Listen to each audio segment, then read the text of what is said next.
Case, the sheriff's office in connection with animal control took control of 8 animals on that case, and Prosecutor Layton's office ultimately issued charges on that case on Christopher Hatchett. The sheriff's office and everybody involved in the investigation really wants to give thanks to the community and Crime Stoppers and Julie Lopez for their investment on that case. There's good news on the back end of this case, but the sheriff's office, the day that story was ran, approximately 3 hours later, the sheriff's office obtained information on Mr. Hatchett's whereabouts. Deputies located him on a traffic stop, actually found him hiding in the trunk of a vehicle where he was taken into custody. On the back end of that, Mr. Hatchett signed off ownership on all 8 dogs that were taken control of in that case. I'm going to have Animal Control Director Jay Parker just speak to that and give you some good news on that. Thank you, Major Land. Yeah, Animal Control received a call in reference to these dogs. We contacted Detective Walker with the Sheriff's Department. We were able to get these dogs. We have been to the house several times before, unable to make contact with the owner. The dogs that we have gotten, one of the dogs actually ended up having to have one of the legs amputated, but they are all wonderful dogs. And we actually have a dog here today with us. I'm going to have my volunteer coordinator, Danielle Macco, step up here with the dog. This is Perdita. It's a female pit mix dog. Wonderful dog. This is going to be, these dogs are available for adoption. The dog is actually very nice. All the dogs that we got from there are actually very friendly dogs. These dogs were at the end of a chain, didn't know when the next meal was coming, and that's one of the problems that we ran into with this case. Some of the dogs were a little skinny. They've put on a little bit of weight since they've been here, and they all been medically taken care of. Wonderful thing about this is that these dogs are looking for a forever home.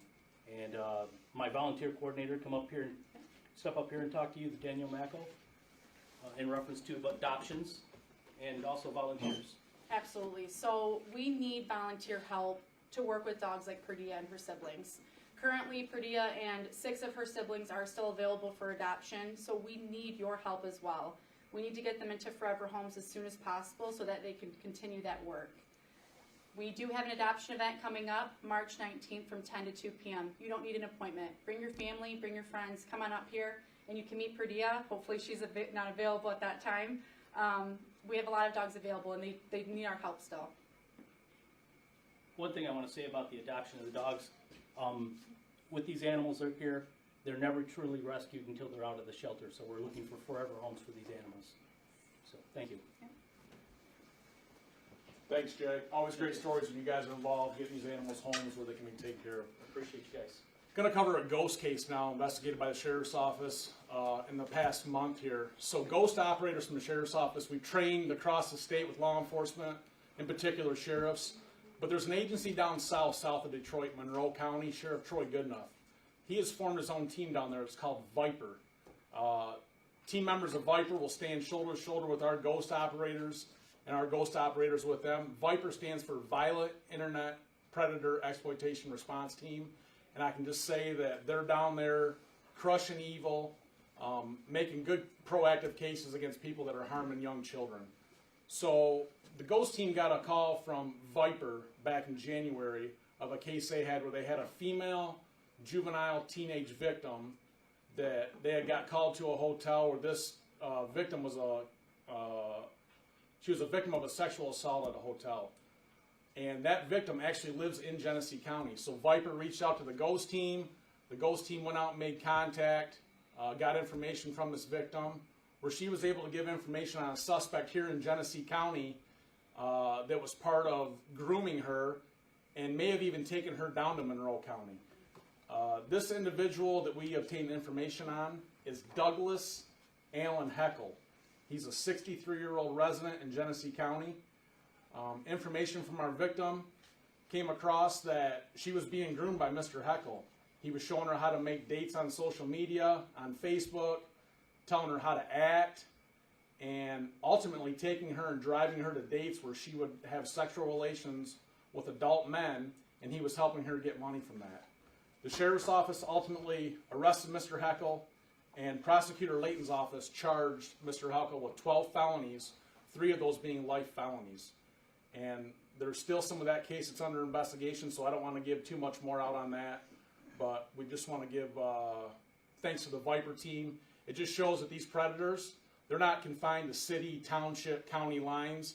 It's across the state, across state lines. So Viper, great work on that. The last few months, we've seen an unprecedented amount of people be processed through our county jail. So I'm going to have Captain Gould come up and speak to some of that information. Captain Gould. Thank you, Major Lanning. Good afternoon. Just a couple noteworthy pieces of information from the county jail.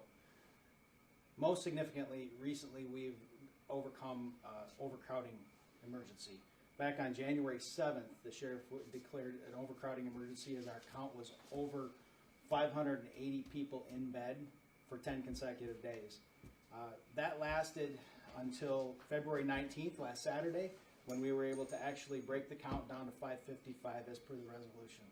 So it was a lot of work by the Chief Judge, Duncan Beagle, which we thank, all of the circuit court judges, the district court judges, all of their teams that came together to make this happen, not to mention all of the corrections deputies that work in the jail day in and day out, those that work in the booking area, the tether team and jail population, they all did a great job to make this happen.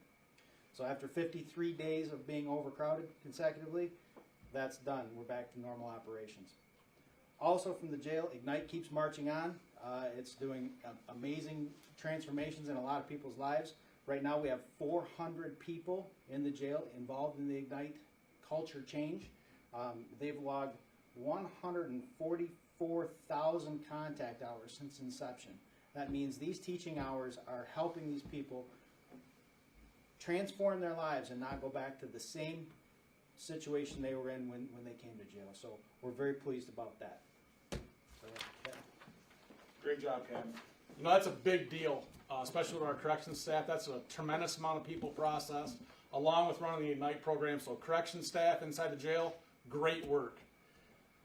We're going to roll out a little contest. It's already got promoted a little bit. Sheriff Swanson's a great reader, so we're going to have Lieutenant Jill Macy roll out March's Reading Month for a program that's going for Genesee School Districts. Lieutenant Macy? Thank you, Major Lanning. So last week, Sheriff Swanson did a big announcement at Dye Elementary School in the Carbonated School District and announced this pizza extravaganza spectacular that we are going to be hosting to some elementary school here in the Genesee County area. This contest is open to all elementary schools, and what we're looking for is the elementary school that reads the most books in the month of March. March is National Reading Month, and many of the elementary schools and the schools that we have in the area already have programs encouraging their students to read as many books as possible in different events throughout the year. We want to jump on board. Education is the Sheriff's Office is a huge promoter of education, especially here in Genesee County in our communities. And we know how important it is to, advance yourself and as you grow and age. If you don't have that foundation in reading, then you kind of get left behind. So we want to encourage our students to read, and we know it's important. We just want to be a motivator in that educational process. So we're encouraging all our students. All this information is going to be rolled out through the Genesee County area principals coming up here. The contest will start March 1st. The winning school is going to get a pizza party with pizza for the whole elementary school. It's going to get an ice cream truck, so all the students and the staff can participate in an ice cream truck. You're going to have a Sheriff's Office personnel out there. It's going to be a heck of a party. If you know anything about Sheriff Swanson, you know he can put on a party. So it's going to be a lot of fun.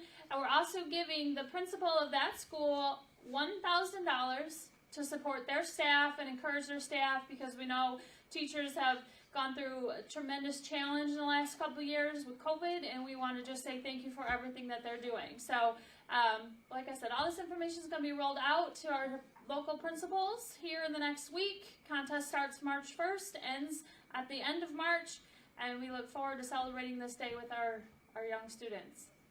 Thank you, and we will see you guys next week.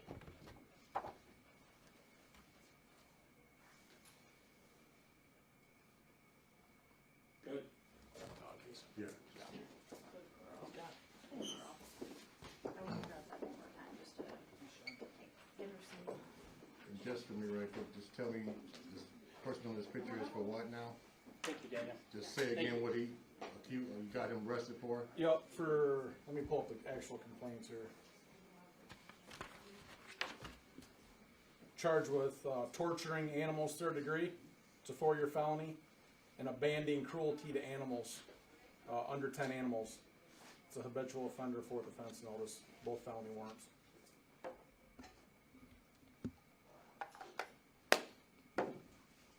Thank you. Good.